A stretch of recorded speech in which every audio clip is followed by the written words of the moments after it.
contemplated the educational life cycle we go through underneath our parents' roof, at least.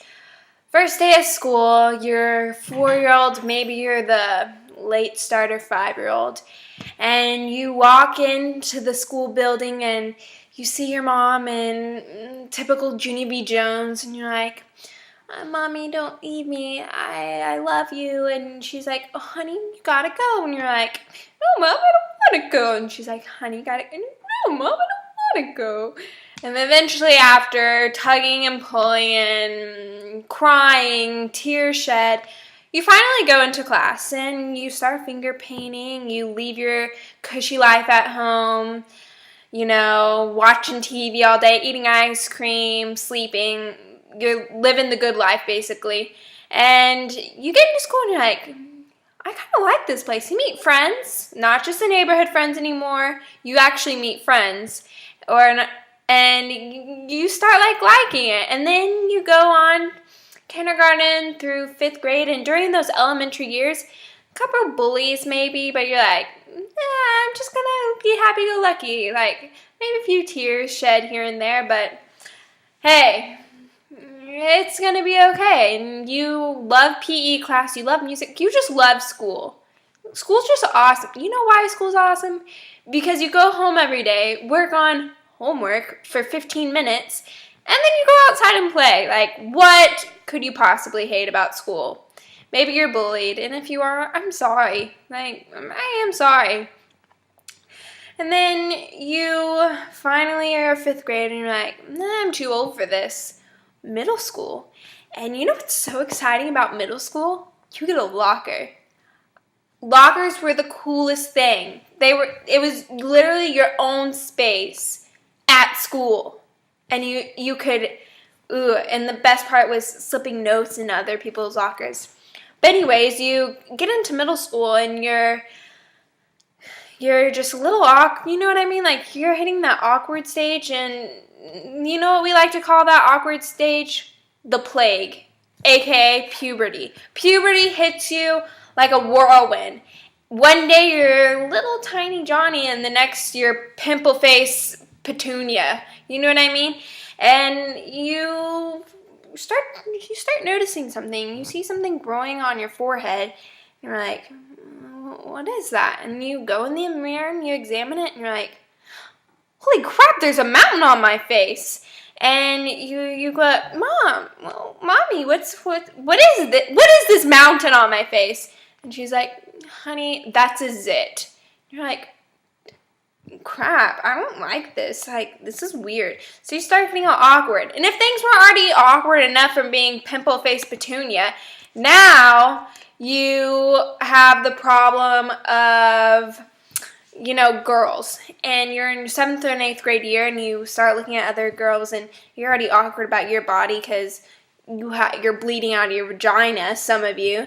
And maybe that part hasn't hit you yet, but you see all these other girls, and you're like, and you notice something on their chest, and you're like, holy crap, they have freaking grapefruits on their chest, and you just look down at yours and like, is that what guys like? Because I've got pepperonis over here. Like, there's not even a P, because there's no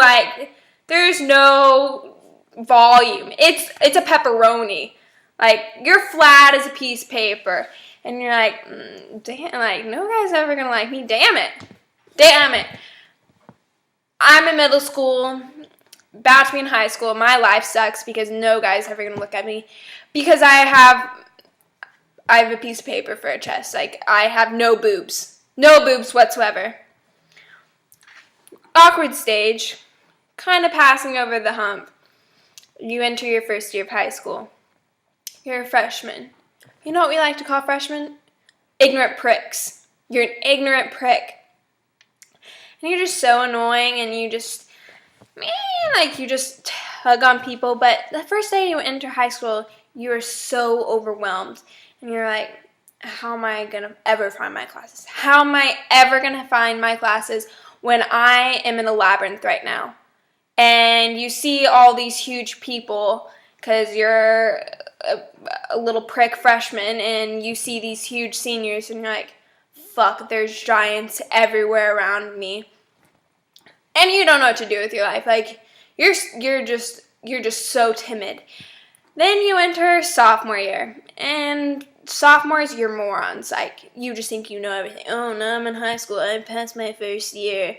Oh, I'm so cool. No, you're a moron. And then you get a junior year, and that's when your life just sucks butthole. And you're like, okay.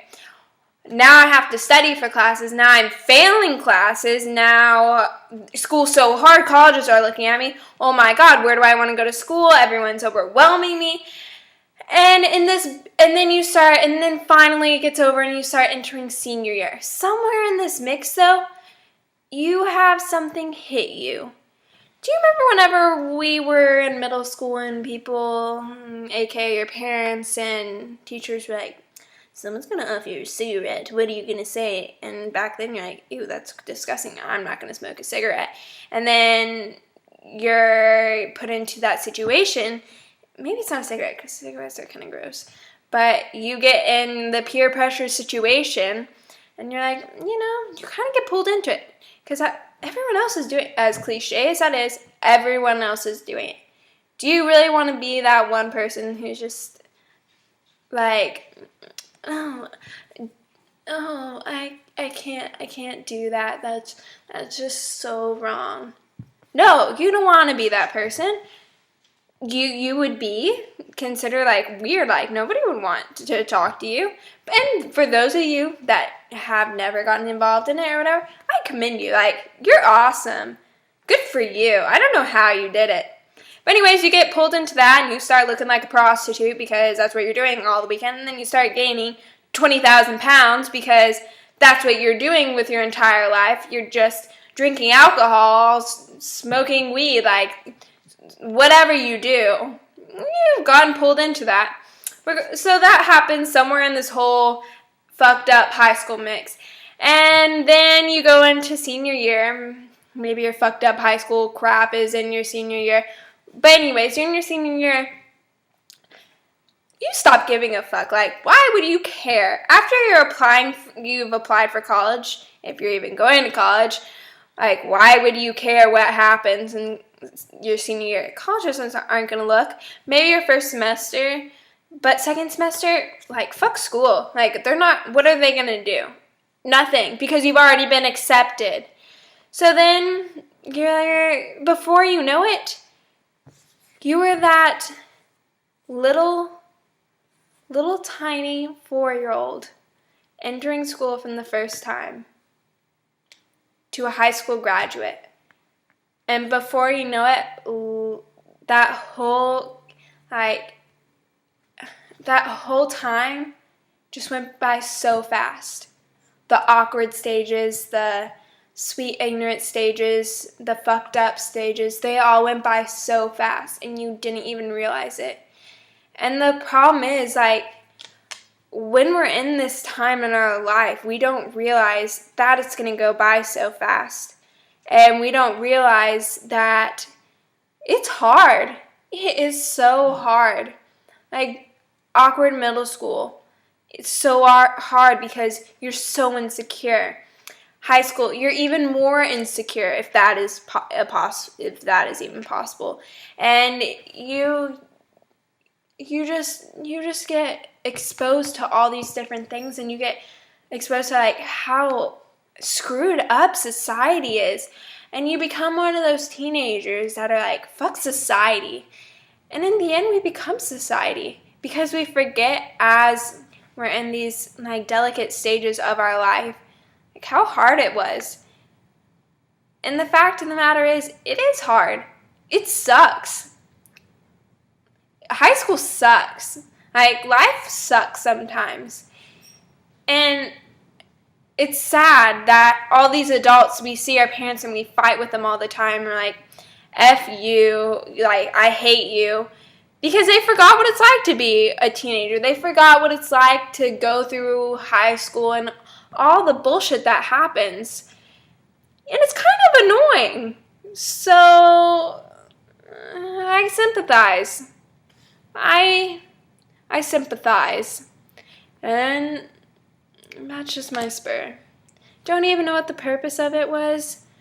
I'm sorry if you didn't find a purpose. There's probably nobody even listening, but that's my spur about this home life.